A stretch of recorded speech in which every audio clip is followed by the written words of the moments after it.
Bantay dati. Saan kaya yung may-ari sa kanya?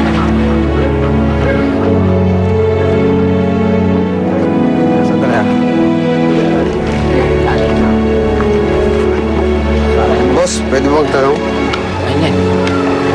Sino po nakatira dyan sa bahay na yan? Namatay sa sunog yung matandang nakatira dyan. At yung apo, nasa ospital. Malala. Hindi ko alam, baka mamatay na rin yun.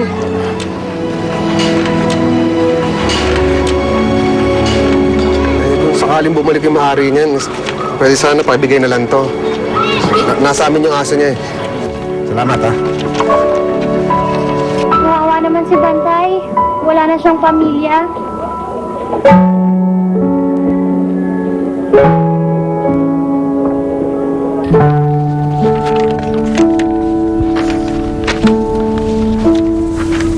Tay?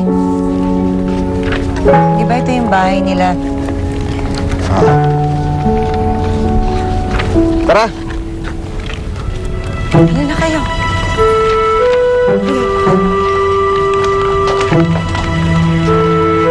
Aba! Mukhang naliligaw ata kayo. Ate Banji, mga bata, mano kayo? Ay, wag na. Wag mo mapagmano-mano sa akin yung mga anak mo. Wala akong mga kamag-anak na magnanakaw na katulad ninyo. Oo nga, no? Huwag kayong makalapit-lapit sa teritoryo namin.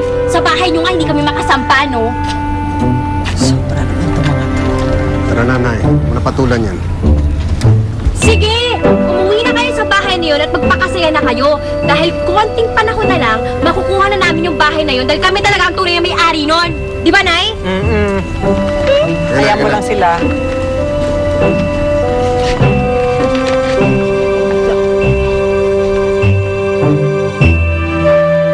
Tay, ba't lagi na lang kayo nag-aaway ni Lola Banji tsaka ni Tita Daisy? Oo nga po, Tay. Isa lang na nga lang po natitira natin kamag-anak eh. Eh kasi nga, gusto nilang kunin itong bahay sa atin. Eh, atin naman talaga to eh. Bakit daw gusto nilang kunin itong bahay natin? Kasi, ganito yun. Si Lola Banji nagnako ng pera kay Papang. Yun yung anak ni Lola Bernardo. Tapos, naglaya siya. Kaya, inatake sa puso si Papang. Tapos, kahit may sakit si Papang, hindi bumabalik si Lola Banji. Kaya, nung namatay si Papang, hindi niya pinamanahan. Teka. Bakit alam mo yan, ha? Eh, kasi po, narinig ko na nag-uusap kayo ni tatay. Naku, ikaw talaga. Dapat hindi ka nakikinig sa usapan ng matatanda. Sit. Eh, tayo, di ba sa atin naman itong bahay na to? Pinamana sa akin to ng lolo ninyo. Kaya wala akong pwedeng kumuha nito. Pagkatapos kong ayusin to,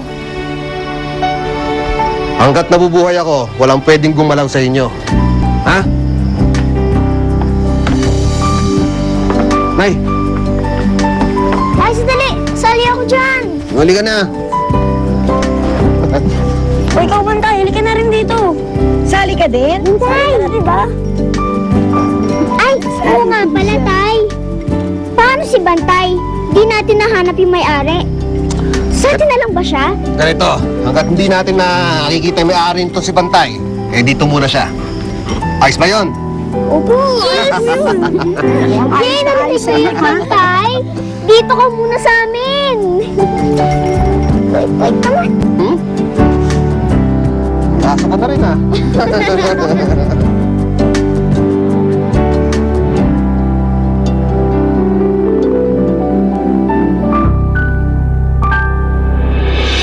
Kailang mabawi na natin ang bahay na yun. Kung hindi, sa kangkungan tayo pupulutin.